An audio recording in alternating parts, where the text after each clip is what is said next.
Topic: Learning a new language. Narrator. Hello and a very warm welcome back to the English Learning Podcast. Are you ready to embark on or continue your exciting journey of language acquisition? Do you sometimes feel overwhelmed by the challenges of learning a new language like English? Well, I'm here to tell you that every step you take, every new word you learn, every small conversation you have, is a significant achievement. Learning a new language opens up incredible opportunities for connection, understanding, and personal growth. Today, we're going to listen to an engaging and encouraging conversation between two language learners, Maria and Kenji, as they discuss their experiences and strategies for learning a new language. By listening to their insights, you'll not only enhance your English comprehension but also gain valuable perspectives on the learning process itself. And remember to stay with us until the end of their discussion, where we'll have a practice session designed to help you actively engage with the language and concepts they explore. So settle in, listen attentively, and let's navigate the fascinating world of language learning together. Maria: Hi Kenji. It's good to see you at the language exchange again. How's your English learning journey going? Kenji: Hi Maria. It's great to see you too. Well, it's definitely a journey with its ups and downs, you know? Some days I feel like I'm making progress and other days it feels like I'm stuck in the same place. Maria: I can completely relate to that. There are times when I feel so motivated and excited, and then there are periods where it feels like I'm hitting a wall and everything is just difficult. Kenji: Exactly. It's not always a smooth linear path. There are plateaus where you don't seem to be improving and sometimes you even feel like you're going backwards. Maria: Absolutely. And I think one of the biggest challenges for me is staying motivated during those times when I don't see immediate results. It's easy to get discouraged. Kenji: I agree. Motivation is key, but it can be hard to maintain consistently. What do you do to keep yourself going when you feel that dip in motivation?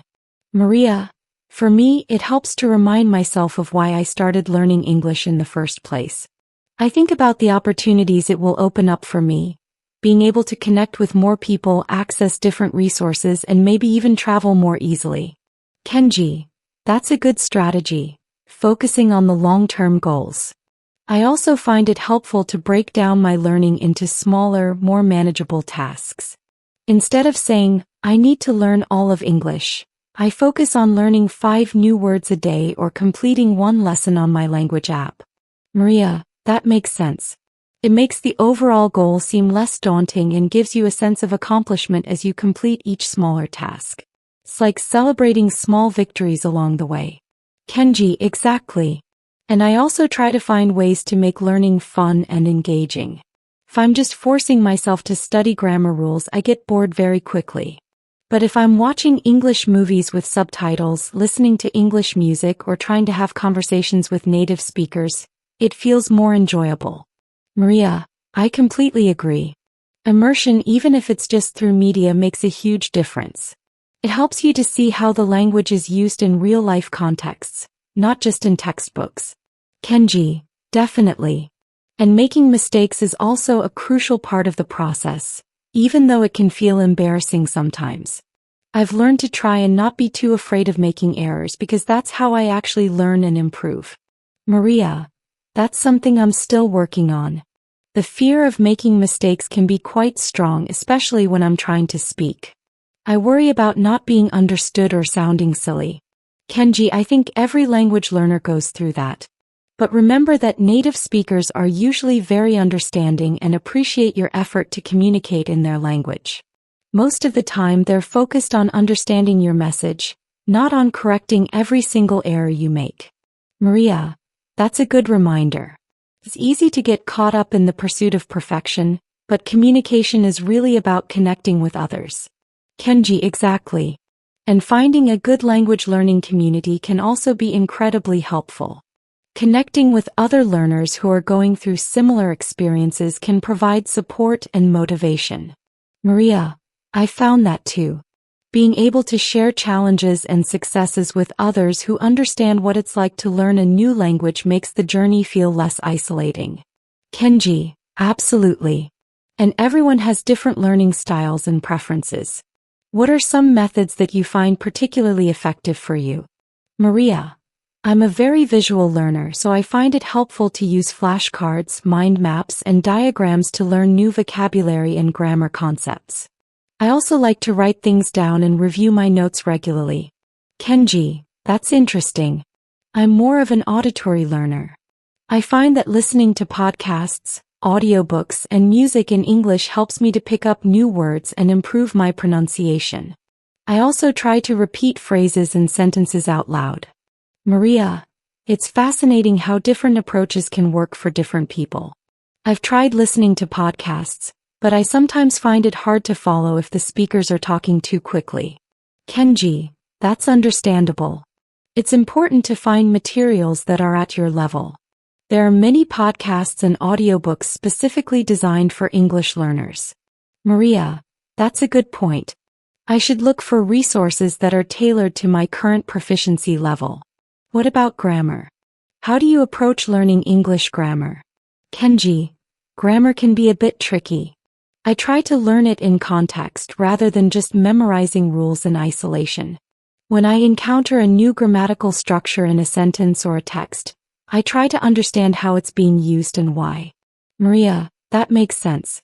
Seeing grammar in action can make it easier to grasp.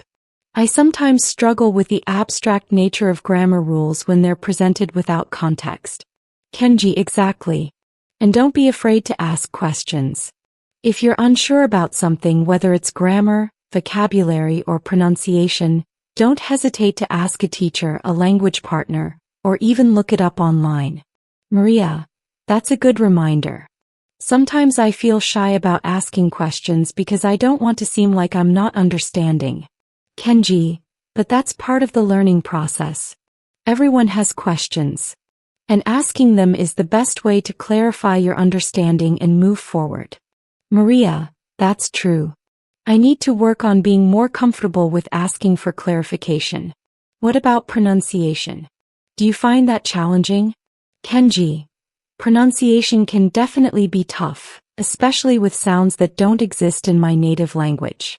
I try to listen carefully to native speakers and pay attention to how they form words and sounds. Sometimes I even record myself speaking and compare it to native speakers. Maria: that's a great idea. I've thought about doing that, but it feels a bit awkward hearing my own voice in English. Kenji: it can feel a bit strange at first, but it's a really effective way to identify areas where you can improve your pronunciation. There are also many online resources and apps that can help with pronunciation practice. Maria: I should definitely explore those resources. Consistent practice is probably key to improving pronunciation. Kenji: absolutely. Even just spending a few minutes each day focusing on specific sounds can make a big difference over time. Maria: what about reading and writing in English? Do you have any tips for improving those skills? Kenji: for reading, I started with simple texts like children's books and gradually moved on to more complex materials like news articles and short stories. Reading regularly helps to expand your vocabulary and improve your understanding of sentence structure. For writing, I try to write regularly, even if it's just short journal entries or emails to language partners. Maria: that's good advice.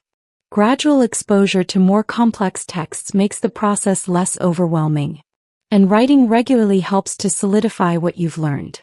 Kenji: exactly. And don't be afraid to make mistakes in your writing either.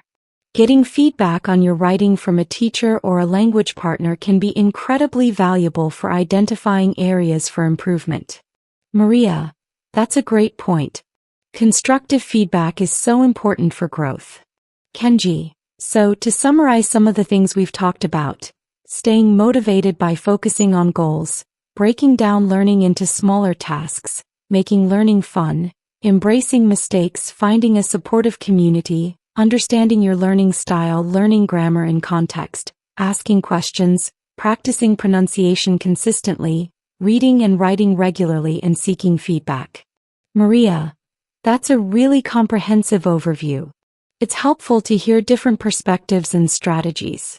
It reminds me that there's no one right way to learn a language, and it's okay to experiment and find what works best for me. Kenji, exactly. Language learning is a very personal journey. What works well for one person might not work as well for another. The key is to be patient with yourself, to be persistent, and to enjoy the process. Maria, I agree. It's not just about reaching a destination of fluency, but also about the journey of discovery and the connections you make along the way. Kenji, absolutely. And remember to celebrate your progress no matter how small it might seem. Every new word you learn, every conversation you have, is a step forward. Maria, that's a great reminder. It's easy to focus on how far I still have to go, but it's important to acknowledge how far I've already come. Kenji, exactly. So keep going, keep learning, and keep enjoying the process. The ability to communicate in another language is an incredible skill. Maria, thank you for this conversation, Kenji.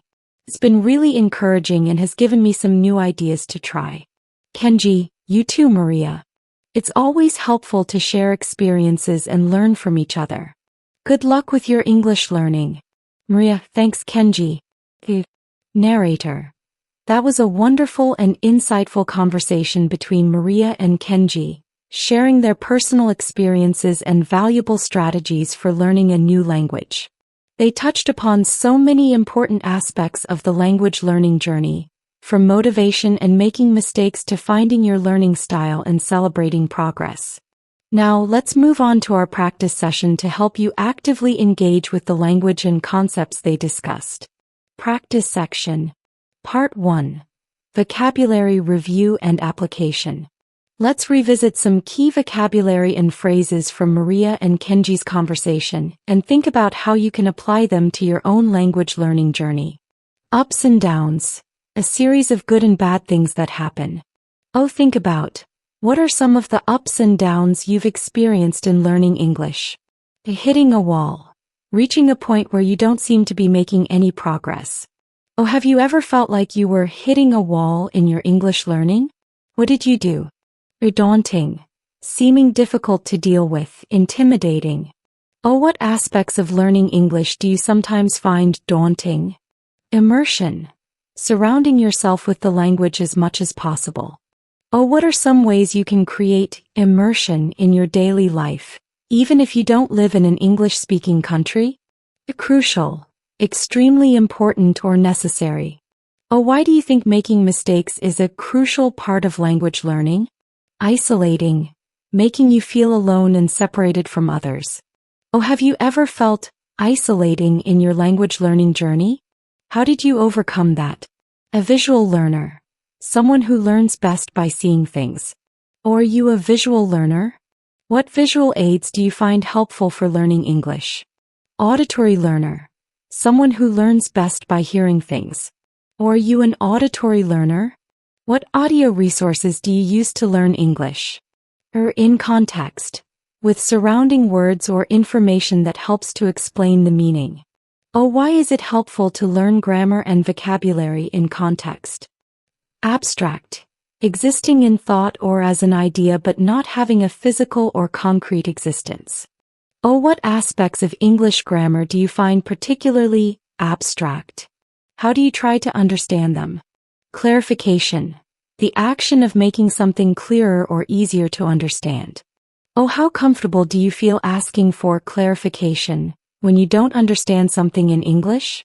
Like, a proficiency level, a person's skill level in a language. Oh, what do you think your current proficiency level in English is? What are your goals for your proficiency level?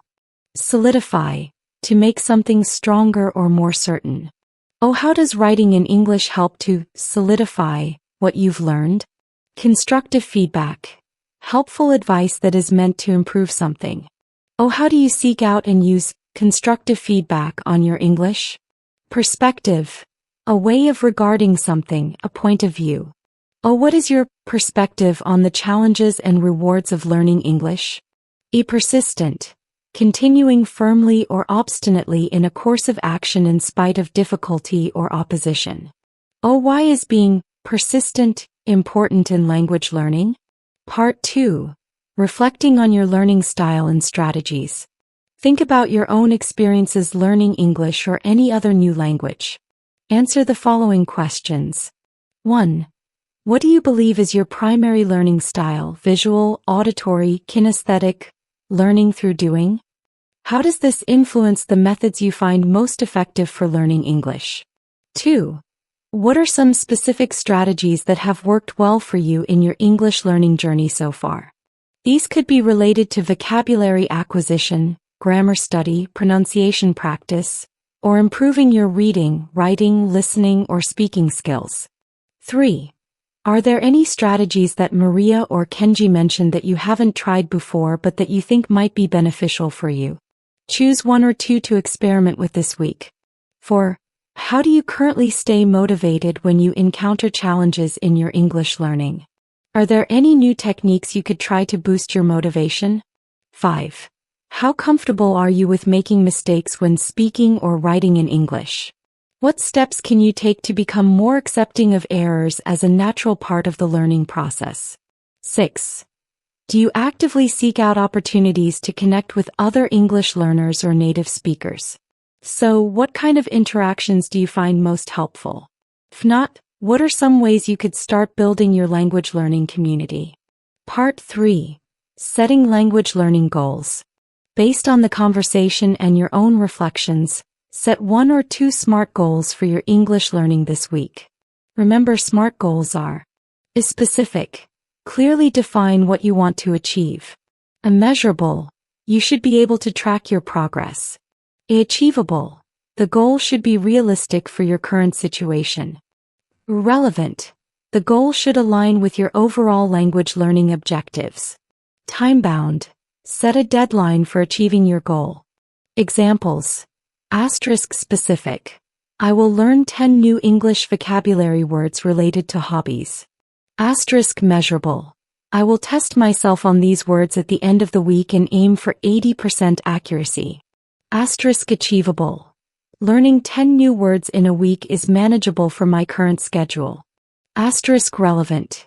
Expanding my vocabulary will help me participate in more conversations.